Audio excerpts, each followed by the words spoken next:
স্বামী স্ত্রীর মধ্যে মনোমালিন্য বা বিরোধের ঘটনা অস্বাভাবিক নয়। দাম্পত্য জীবনে সামান্য বিরোধ হওয়াটা স্বাভাবিক ঘটনা।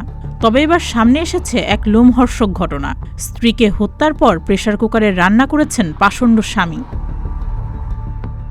চাঞ্চল্যকর এই ঘটনাটি ঘটেছে ভারতের দক্ষিণাঞ্চলীয় রাজ্য অন্ধ্রপ্রদেশের হায়দ্রাবাদে। অভিযুক্ত এই ব্যক্তি ভারতের সাবেক সেনা সদস্য। তার নাম গুরুমূর্তি। নিহত স্ত্রীর নাম ভেঙ্কটা মাধবী। ভারতীয় সংবাদ মাধ্যম এনডিটিভির এক প্রতিবেদনে এ তথ্য জানানো হয়েছে। এনডিটিভি জানিয়েছে, স্ত্রীকে হত্যার পর কয়েকটি টুকরো করেন স্বামী। এরপর অপরাধ লুকাতে তা প্রেসার কুকারে সিদ্ধ করেন। নিহত নারীর পরিবার জানিয়েছে, গত 16 জানুয়ারি ভেঙ্কটা মাধবী নিখোঁজ হন। এই ঘটনায় পুলিশ তার স্বামী গুরুমূর্তিকে সন্দেহ করে।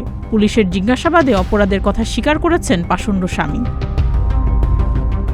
পাষণ্ড স্বামী পুলিশকে জানিয়েছে, স্ত্রীকে হত্যার পর বাথরুমে নিয়ে টুকরো টুকরো করেন তিনি।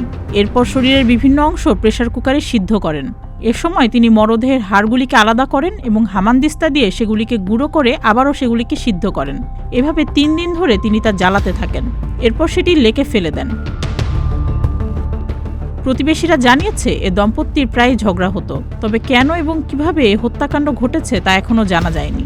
এ বিষয়ে তদন্ত করছে হায়দ্রাবাদ পুলিশ। সুস্মিতা, প্রতিদিনের বাংলাদেশ।